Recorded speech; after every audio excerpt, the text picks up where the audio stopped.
Dodge's product portfolio might be thin, but if you appreciate American muscle, there's no one doing it with more brashness. So it was high time that a 392 HEMI was stuffed into their 3-row SUV. This is the new Durango SRT.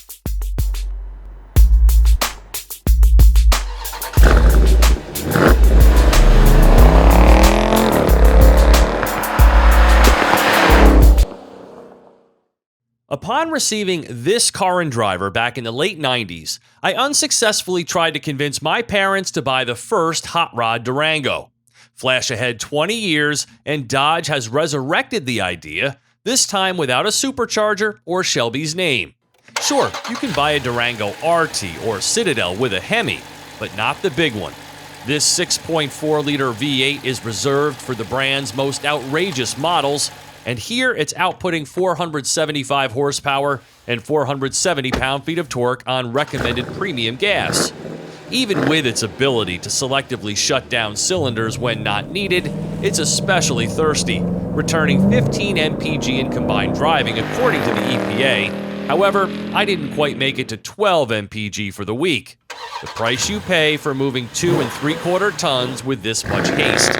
The National Hot Rod Association has certified a 0 to 60 time of 4.4 seconds, but I was able to manage an even quicker 4.2, meaning you don't have to back down from that Mustang GT next to you at the stoplight. Launch control isn't that unique of a feature anymore, but an actual launch control button is, so Dodge tries to dummy-proof the process. And while you're at it, the Uconnect system's performance pages are as in-depth as you'll find, with all sorts of interesting gauges and recorders, some of which are also available in the driver information display. I can't really imagine anyone taking this SRT to track days, but if they do, they'll be well equipped to have some fun. Built upon a unibody with a 4-wheel independent suspension, the Durango SRT is more than just a big truck with a big motor. The 8-speed automatic, minus the rotary shifter here, gets a specific SRT tune for optimized shift points. New sport and track modes offer one-touch powertrain and chassis customization, sending as much as 70% of the torque to the rear wheels via the performance-tuned all-wheel drive system. Brembo brakes with 6 pistons in the front clamped down on 15-inch slotted rotors. A Wake the Neighbors exhaust system is always on, and most importantly, an active damping system with Bilstein shocks works wonders in keeping the stiffer springs in check.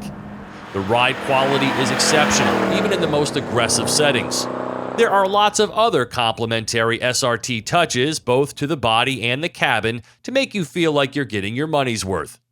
So I expected it to be loud and fast, which of course it is. But what really surprises me is how nimble and civilized it is. This is not just $75,000 worth of straight-line antics.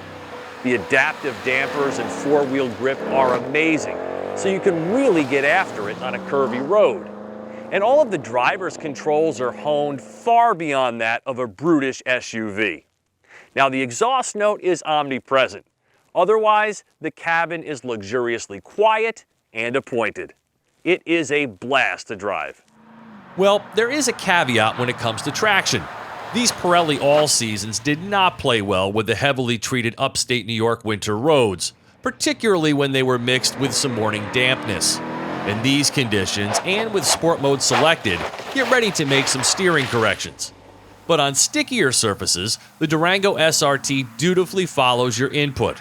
As stability control and all-wheel drive become less intrusive in the higher drive settings, the driver becomes more of the focus, and that's refreshingly fun.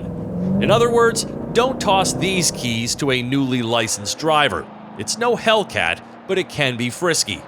Summer tires are optional, auto, snow, and tow settings play it safer, and towing is maxed at a stout 8,700 pounds.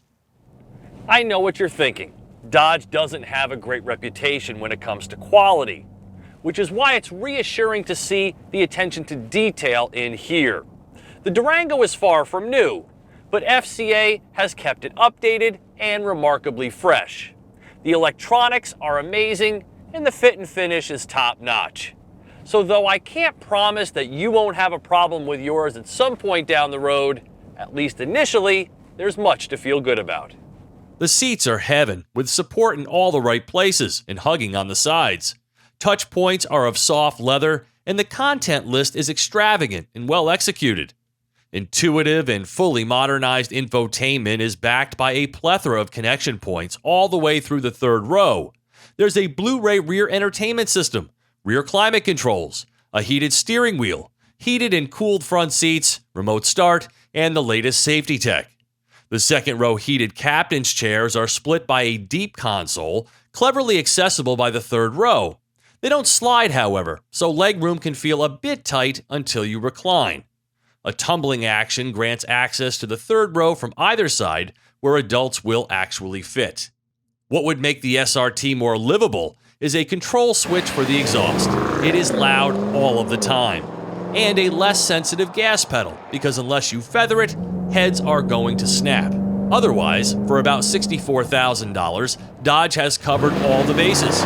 Its formidable size melts away from behind the wheel, and the drive is indeed fun and boisterous.